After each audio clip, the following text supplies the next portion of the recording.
Hey, so another common question that I get when it comes to buying apartments and homes in the New York City area is on how you actually prepare an offer in New York City, and also what actually goes into it.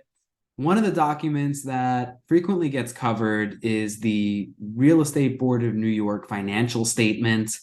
And it's very important to actually get this filled out. I think a lot of people come into this market with the sort of notions from basically any other market in the continental US that with a, say, 5 or 10% down payment, you should be able to come in and purchase whatever apartment you'd like.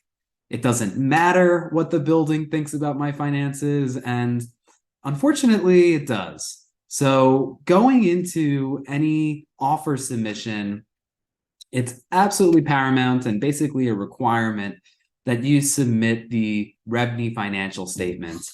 And this applies for condos, co-ops, a little bit less so on some townhouses that are just on their own and separate of apartment living. And there's a reason why this gets vetted so carefully. So cooperatives especially are looking for what's referred to as a 25% debt to income ratio in a lot of instances. Sometimes they don't even allow you to finance, but that's a topic for another time. And they're often looking for at least 2 to 3 years of post-closing liquidity. And that means that after you buy the apartment, after your closing costs of 3 to 4%, after you pay your attorney, that you should have at least 2 to 3 years of mortgage and maintenance payments in your bank liquid, right? That means stocks, bonds, anything that could be readily sold, cash.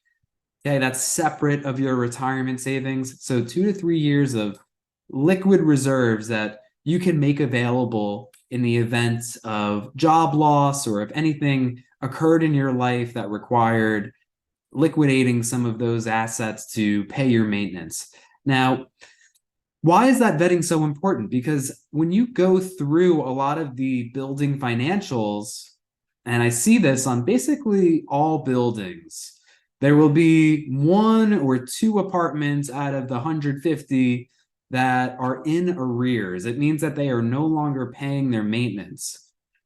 Now, when you look back at the 2008 financial crisis and that depreciation in the assets and the housing and how many people were in over their heads on their mortgage payments that created that crumble in housing prices, that didn't impact Manhattan as much. And part of that has to do with this higher bar that's set for buying into, say, a co-op.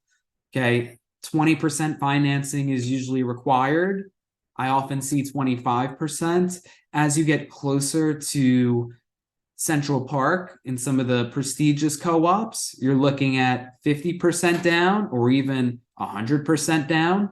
So coming into this market with the expectation that you can just put down 5 or 10% and you're in the clear, it's not going to hit the threshold that you need to buy an apartment in Manhattan. So what is that REBNY financial statement? I have an example here.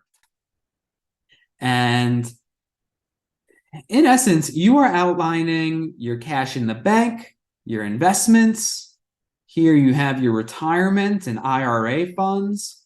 Okay, these retirement funds do not count towards that post-closing liquidity, as I mentioned before, because there is such a high penalty for liquidating those assets. It's just atypical. So it doesn't usually get counted to that post-closing liquidity because it's assumed that you're not going to do that.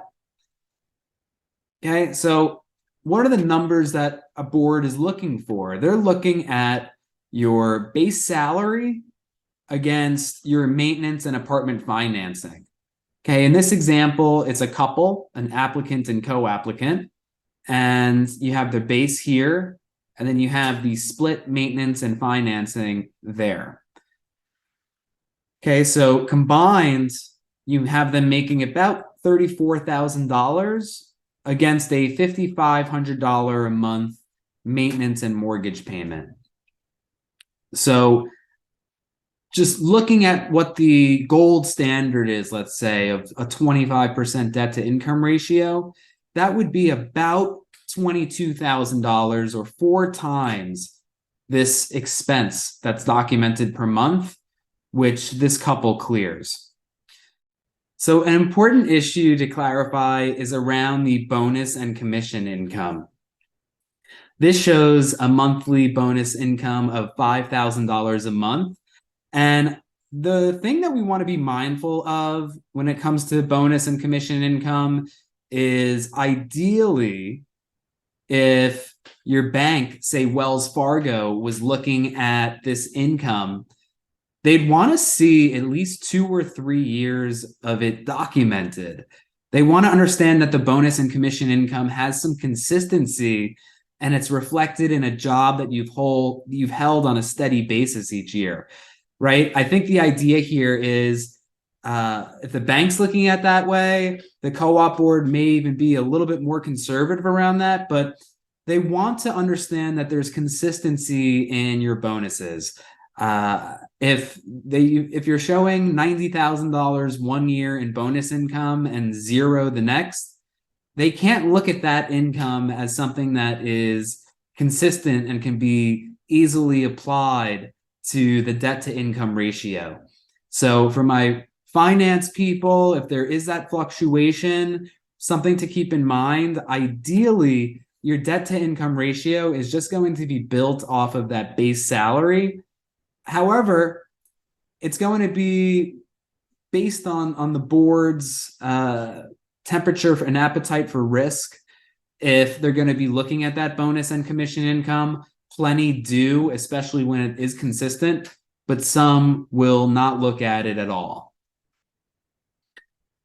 And then lastly, when it comes to the post-closing liquidity, okay, if you look at this example and they are putting, say, $200,000 down, that would leave you with about $280,000 left liquid, right? We're excluding the 401k and the IRA and retirement savings.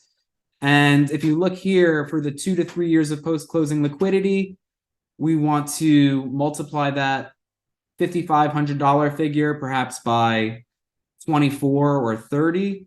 And it looks like in this example, it would clear that threshold for most co-op boards. So super important document on the REBNY side.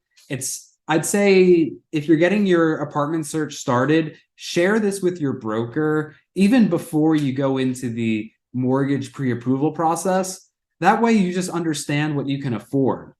What the bank is going to give you for a pre-approval is going to typically be a lot more than what you'll actually qualify for as you start going through this process because of those additional requirements. The debt to income is one, that post-closing liquidity.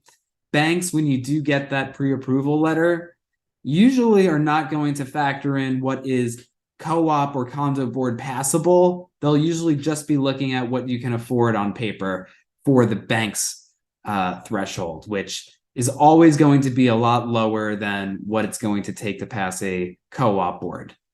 So take that in mind. Definitely share that information with your broker at the beginning of your home search. It will really contextualize what you're able to afford. And then from there, you can get that introduction to those bankers and get that pre-approval as your additional documentation for an offer. So any questions, feel free to reach out. You have my contact information below. Appreciate it, and we'll catch up soon.